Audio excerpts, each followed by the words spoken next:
प्रधानमंत्री नरेंद्र मोदी जी के द्वारा बहुत सारी अपील की गई, आर्थिक संयम की बात कही गई, तब से पूरे देश में बहुत ही भयावह माहौल बन रहा है, अनिश्चितता का वातावरण बनता जा रहा है। और अभी जो रिपोर्ट आ रही हैं वो रिपोर्ट भी अपने आप में ये दिखा रही हैं कि आने वाले समय में भारत में एक बहुत भयावह महंगाई आने वाली है। अभी मैं आपको कुछ रिपोर्ट बताऊंगा।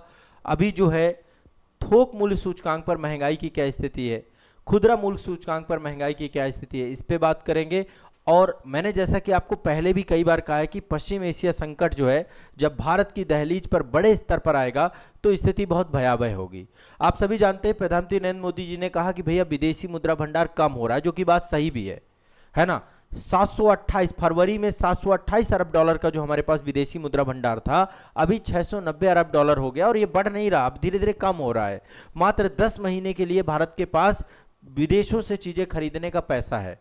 तो प्रधानमंत्री जी ने कहा कि आप आर्थिक संयम करिए, आर्थिक देशभक्ति दिखाइए, सोना मत खरीदिए, डॉलर की बचत होगी, तेल मत खरीदिए, तेल कम यूज करिए, कार पूल करिए, पब्लिक ट्रांसपोर्टेशन को यूज करिए, विदेशी मुद्रा बचेगी, सार्वजनिक परिवहन यूज करिए, इलेक्ट्रिक व्हीकल यूज करिए, खाद और तेल में कटौती कीजिए, है ना, प्राकृतिक खेती को अपनाइए, जैविक खेती को अपनाइए, विदेशों में यात्रा मत करिए, वोकल फॉर लोकल की बात कही, वर्क फ्रॉम होम कल्चर की बात कही। और अभी दिल्ली सरकार ने 2 दिन का कम से कम वर्क फ्रॉम होम कर दिया, पर हर सप्ताह में अनिवार्य कर दिया है। और ऐसे ही अभी उत्तर प्रदेश सरकार ने कर दिया। अब हर राज्य की सरकारें वर्क फ्रॉम होम कल्चर को लेकर आ रही हैं, यानी कि स्थिति आने वाले समय में बहुत विपरीत होने वाली है। और इसके लिए मैं आपको मतलब कुछ चीजें ऐसी बताऊंगा कि आप भी हिल जाएंगे। भारत में थोक महंगाई ने एक बड़ा उछाल लिया। अभी रिपोर्ट आई है आपकी, एक बहुत बड़ी रिपोर्ट आई है। आप ये समझिए अप्रैल के महीने में थोक महंगाई 42 महीने के सबसे ऊपरी स्तर पर आ चुके हैं। जो WPI आपकी 3.88% होती थी, अब वो पहुंच गई है 8.30%। ये मतलब अपने आप में एक बहुत चौंका देने वाला आंकड़ा है, समझिए बात को। अभी तक का रिकॉर्ड टूट चुका है महंगाई का। अभी खुदरा महंगाई भी बढ़ने वाली है। अप्रैल 2026 में जो नवीनतम आधिकारिक आंकड़े अभी आ रहे हैं आपके, जो हमारा सीपीआई है, सीपीआई तो अभी स्थिर है, बहुत ज्यादा नहीं है। सीपीआई मतलब खुदरा महंगाई दर, अभी मैं बता दूंगा सीपीआई क्या होता है, WPI क्या होता है। 3.48% हो चुका है। और जो थोक महंगाई है, थोक महंगाई हो चुका है 8.3, पहले कितना था 3.88, ये समझिए डबल से ज्यादा बढ़ चुका है। देश में कीमतें बहुत तेजी से बढ़ने वाली हैं, बढ़ भी चुकी हैं, और यह स्थिति अभी आगे जाके बहुत ज्यादा होगी। तो जो देखिए 2 प्रकार से महंगाई का मतलब सिंपल सी बात है, कीमतों में वृद्धि होना, है ना, मुद्रा की वैल्यू कम होना, कीमतों में वृद्धि होना, इसको महंगाई कहते हैं, इन्फ्लेशन कहते हैं, ठीक है, मुद्रास्फीति कहते हैं। और आरबीआई के पास बहुत बड़ी भूमिका है कि इस इन्फ्लेशन को जो है कैसे भी करके कंट्रोल करे। तो अभी जो खुदरा महंगाई दर है वो 3.48% है। कितनी है? 3.48%। ये मार्च का डेटा है, अभी अप्रैल का डेटा अभी नहीं आया। अप्रैल का डेटा आते ही खुदरा महंगाई का मैं अलग से वीडियो आपको बता दूंगा। थोक महंगाई जो है क्यों बढ़ी अभी ये भी बताऊंगा, और क्या है ये भी बताऊंगा। 8.3%, ठीक है। अब अल्टीमेट कारण क्या है? सबसे बड़ा कारण वही है, वैश्विक तनाव, जो लगातार पश्चिम एशिया संकट चल रहा है। ईंधन की कीमतें बढ़ चुकी हैं, ठीक है, बिजली महंगी हो गई है, कच्चा तेल महंगा हो गया, सारी लागतें महंगी हो गई हैं, जिसके कारण से जो थोक चीजें मिल रही हैं वो महंगी हो गई हैं। इस पे अभी डिटेल में बात करेंगे। आम जनता मतलब जितनी भी फैक्ट्रियां हैं, थोक व्यापारी हैं, उनकी लागत बहुत बढ़ चुकी है, और आगे चल के खुदरा महंगा, जो रिटेल में आप चीजें खरीद रहे हैं, वो बहुत महंगी होने वाली है, ठीक है। ईंधन महंगा हो चुका है भारत में, बिजली की कीमतें महंगी हो चुकी हैं। अभी समझिए भारत में ना, एक तरफ तो ये नीट लीक करा दिया, परीक्षाओं की हालत भी बहुत खराब है, ठीक है, नीट लीक हो गया, परीक्षाओं की हालत खराब। भारत में केवल एक चीज अच्छी चल रही है, चुनाव, बाकी कुछ भी अच्छा नहीं चल रहा। पूरी अर्थव्यवस्था डगमगा चुकी है। अब जाके प्रधानमंत्री कह रहे हैं कि भैया ये खरीदिए, ये मत खरीदिए। ये पहले से भी हो सकता था, शुरू से आप संयम लेके चल सकते थे, है ना। जब आपको समझ में आ रहा था कि ये स्थिति इतनी लंबी चलेगी, तो लीडर का काम होता है लीड करना, चीजों को समय से बताना। तो ईंधन और बिजली की कीमतें तेजी से बढ़ चुकी हैं। कच्चा तेल और गैस संकट बड़े तेजी से आ चुका है। पश्चिम एशिया के युद्ध के कारण से कच्चा पेट्रोलियम और प्राकृतिक गैस की थोक कीमतों में 62.2% का रिकॉर्ड उछाल आया है ना। बिजली की कीमतों की बात करें तो 24.7% बिजली की कीमतें बढ़ चुकी हैं। मैन्युफैक्चरिंग लागत बढ़ चुकी है, फैक्ट्रियों में जो सामान बन रहा है ना, चाहे कपड़े बने चाहे केमिकल्स बने, सब कुछ महंगे हो चुके हैं, बहुत तेजी से मैन्युफैक्चरिंग लागत आ चुकी है। समझिए बात को। अब देखिए जो हमारी वर्तमान सरकार है, आरबीआई को बोलती है कि 2 से 6% के बीच में आप खुदरा महंगाई को रखिए। खुदरा महंगाई तो अभी अब मार्च का डेटा है 3.48 है, अभी देखिए नया डेटा आता है तो पता चलेगा क्या स्थिति है। तो अभी समझिए ये तो कंट्रोल में है, लेकिन जो थोक बाजार में कच्चा माल इतना महंगा हुआ है, 8.3% की महंगाई आ चुकी है, ये आउट ऑफ कंट्रोल जा रही है और कंपनियों का बोझ जल्द ही आम जनता पर आने वाला है। डीजल, पेट्रोल, रसोई गैस की स्थिति देखिए, बहुत महंगा हो चुका है। ब्लैक में जो सिलेंडर मिल रहे हैं और जो कमर्शियल सिलेंडर है, आप सोचिए 3,000 से ज्यादा का जा चुका है कमर्शियल सिलेंडर। रोजमर्रा की चीजें ये सब महंगी हो रही हैं, एफएमसीजी गुड्स सारे महंगे हो रहे हैं। तो थोक महंगाई दर में रिकॉर्ड उछाल आया है, बड़े स्तर का उछाल आया है। अब इसमें आपका क्या, आपके जेब में क्या होने वाला है, आपके घर में क्या फर्क पड़ने वाला है। एक तो मासिक घरेलू बजट पूरी तरीके से हिल जाएगा।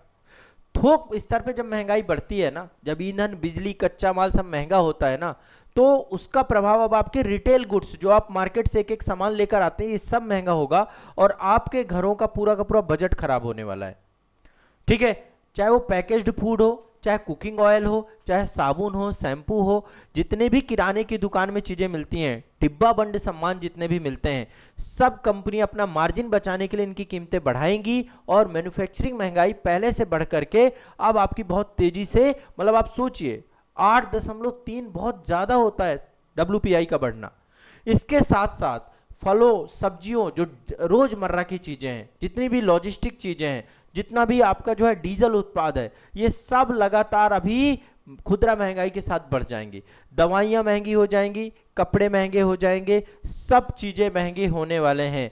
और इनफैक्ट आप ये समझिए कि अभी बैंक वगैरह के लोन, अब आरबीआई को चाहिए कि आरबीआई जो है मार्केट में मनी फ्लो बढ़ाए या मनी फ्लो को कम करे। आप ये बात समझिए, मनी फ्लो को भाई महंगाई इतनी ज्यादा बढ़ चुकी है, तो अब सरकार को चाहिए कि थोड़ा मनी फ्लो भी काटे ताकि डिमांड कम हो। अभी सरकार डिमांड ही कम करा रही है, और डिमांड कम कैसे हो रही है? आर्थिक देशभक्ति के नाम पे। आर्थिक देशभक्ति के साथ साथ अब सरकार को कंस्ट्रक्टिव रिफॉर्म करना पड़ेगा। गोल्ड पे 15% का आयात शुल्क लग चुका है, आप ये समझिए, और इससे गोल्ड की कीमतें अभी लगभग 9,000 का उछाल आ चुका है गोल्ड की कीमतों में। अभी गोल्ड बहुत महंगा होने वाला है, ये बिल्कुल एग्जैक्ट है। कोई मतलब अभी मतलब महंगाई का आप चरम रूप देखेंगे आने वाले समय पे, यदि चीजें कंट्रोल नहीं हुई तो अभी बैंक में आरबीआई क्या लेती है, आरबीआई किस तरीके से बैंक लोग ईएमआई दे रहे हैं, नए लोन भी महंगे हो सकते हैं। अभी आरबीआई क्या करेगी? मार्केट से पैसा खींचेगी, और वैसे भी अभी महंगाई इतनी बढ़ चुकी है, लोगों की स्थिति खराब है। लेकिन अभी जो सरकार का कदम यही होगा कि लोन और महंगे कर दिए जाएंगे ताकि लोग लोन लेकर के चीजें ना खरीदे। ठीक है, फ्लोटिंग रेट भी आपका महंगा होने वाला है होम लोन्स वगैरह में। अभी इसको लेकर हम बात करेंगे बाद में, मैं थोड़ा सा कैसे आरबीआई के द्वारा महंगाई को कंट्रोल किया जाता है, मार्केट से कब पैसा लिया जाता है। आपको लग रहा होगा कि सर अभी तो जो है खुदरा महंगाई बढ़ी नहीं है इसलिए आरबीआई तो लोन सस्ते करेगा। नहीं, सस्ते नहीं करेगा। अभी हर जगह पे चीजें मार्केट से पैसा, ताकि लोगों का परचेजिंग पावर कम हो, चीजें महंगी की जाएं, लोग एक बार चीजों को क्या करें। ठीक है, तो इस चीज को भी ध्यान रखना। अभी देखो सर, आपको चाहिए कि जितने भी गैर जरूरी खर्चे हों, चाहे इलेक्ट्रॉनिक्स हो, कोई गैजेट्स खरीदना हो, कोई नई कार खरीदनी हो, कोई बड़ी खरीदारी करनी हो, इसको कुछ महीने के लिए टालना ही समझदारी है। थोक स्तर पर वस्तुओं की चीजें बहुत तेजी से बढ़ रही, धातुएं महंगी हो रही हैं, मशीनरी महंगी हो रही है, सोना चांदी बहुत तेजी से महंगा हो रहा है। अभी जो इस समय है, शेयर मार्केट भी बहुत बुरा हाल पे है, शेयर मार्केट की स्थिति बहुत अनिश्चितता की है। इसलिए जो आपके पास फंड है, इमरजेंसी फंड है, उसको एफडी के तौर पे रखा जा सकता है ताकि ये कम से कम निश्चित रिटर्न तो आए। ठीक है, और जितने भी लोन्स हैं, है ना, अभी बहुत बुरी कंडीशन है। जो लोग लोन वगैरह में रह रहे हैं, आने वाले समय पे देखिएगा क्या कंडीशंस बनती है। अब बात करते हैं महंगाई एक्चुअल में है क्या, खुदरा महंगाई किसे कहते हैं, और थोक महंगाई किसे कहते हैं, मैं थोड़ा सा इसको जनरली आपको बता देता हूं। देखो, खुदरा महंगाई का मतलब यह है आम उपभोक्ताओं के द्वारा जो चीजें खरीदी जाती हैं, हम खाने के लिए जो चीजें खरीदते हैं, कपड़े जो खरीदते हैं, ईंधन जो खरीदते हैं, इसकी चीजों में, इसकी कीमतों में जो वृद्धि होती है, जिससे जीवन यापन के लागत में बदलाव आ जाता है। तो जब खुदरा महंगाई का मतलब यह है कि जो आपके रोजमर्रा की चीजें हैं, आम जीवन की चीजें हैं, जब वो आपकी बढ़ना चालू हो जाती है, खुदरा महंगाई है। ठीक है, इसको कंज्यूमर प्राइस इंडेक्स कहते हैं आपका। ठीक है, तो इसके लिए काफी मतलब प्रॉपर कई सारे पैरामीटर्स बनाए गए हैं और इसमें सीधे आम जनता के जेब पर असर जाता है, लोगों की परचेजिंग पावर कम हो जाती है। क्लियर है, स्पष्ट है। दूसरा है डब्ल्यूपीआई, जो कि मैंने बताया 8.3% पहुंच गई है। डब्ल्यूपीआई जो उत्पादक या थोक स्तर पर समान कीमतों में होने वाले बदलाव को मापता है। जो उत्पादन हो रहा है ना, बड़े स्तर पे हो रहा है, जो बड़ी बड़ी कंपनियां कर रही हैं, बड़ी बड़ी फैक्ट्रियां कर रही हैं, है ना, तो आप समझिए वहां पर महंगाई बढ़ चुकी है और खुदरा दुकानों पर अब बाकी चीजें बिकेंगी तो चीजें और महंगी होंगी। तो ये आपको दिमाग में बैठा के चलिएगा। आप कौन जारी करता है ये आंकड़े? हमारा जो वाणिज्य मंत्रालय है, वाणिज्य और उद्योग मंत्रालय, उसका आर्थिक सलाहकार कार्यालय है, ऑफिस ऑफ इकोनॉमिक एडवाइजर, है ना, हर महीने थोक महंगाई के आंकड़े जारी करता है। ठीक है, और आप सभी जानते हैं जो थोक महंगाई है उसके कई घटक होते हैं, जैसे प्राइमरी आर्टिकल्स होते हैं बहुत सारे, कृषि उत्पाद, खनिज, कच्चा माल। दूसरा आपका जो है आपका जैसे कोयला है, गैस है, पेट्रोलियम है, और विनिर्मित मैन्युफैक्चरिंग आइटम कितने होते हैं, जैसे कपड़ा है, रसायन है, मशीनरी है, सब ये है। तो अभी कहानी काफ़ी ज़्यादा खराब हो रही है और डब्ल्यूपीआई मतलब जो थोक व्यापारी हैं, थोक व्यापार हो रहा है, उसकी वस्तु कीमतों को मापता है। सेवाएं, सर्विसेज वगैरह इनको भी शामिल नहीं किया जाता। डब्ल्यूपीआई में सर्विसेज को नहीं शामिल किया जाता, केवल और केवल जो वस्तुएं आपकी मैन्युफैक्चर्ड होती हैं। और सीपीआई में उपभोक्ता की जेब पर जो असर पड़ता है, आम आदमी जो सामान खरीदता है, उसको नापा जाता है। तो ये सारी चीजें हैं। क्यों थोक महंगाई बढ़ी है? क्योंकि कच्चे तेल की कीमतें बढ़ चुकी हैं, ईंधन की कीमतें बढ़ चुकी हैं, वैश्विक संकट की स्थिति चल रही है। आने वाले समय पे क्या होगा क्या नहीं होगा कुछ नहीं पता है। परिवहन लागत बहुत तेजी से बढ़ चुका है और वर्तमान समय में आप देखिए जो पश्चिम एशिया का हालत है, उसका सबसे बड़ा इंपैक्ट हमारा है कच्चे तेल की कीमतों के कारण से।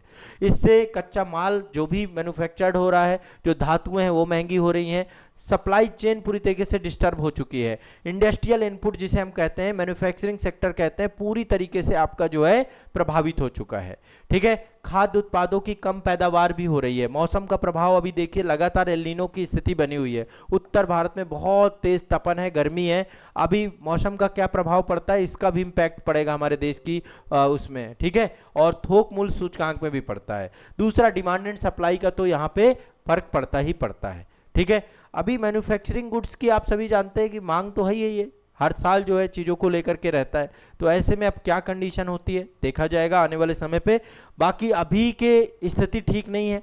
प्रधानमंत्री जी लगातार विदेशी मुद्रा भंडार पर चिंता जाहिर कर चुके हैं और लोगों से अपील कर रहे हैं, लोगों को मानना चाहिए इसको, है ना, बहुत जरूरी है। सरकारें, जो राज्य सरकारें हैं, वो भी एक्शन में आ चुकी हैं। अब यदि आप सभी एक साथ नहीं आया, पूरा देश एक साथ नहीं आया, तो निश्चित तौर पे आने वाला समय कठिन दौर से गुजरेगा, ये बात मान के चलिएगा। क्योंकि देश के अंदर विदेशी मुद्रा भंडार धीरे धीरे कम हो रहा है, बैलेंस ऑफ पेमेंट वाली स्थिति कभी नहीं पहुंचनी चाहिए।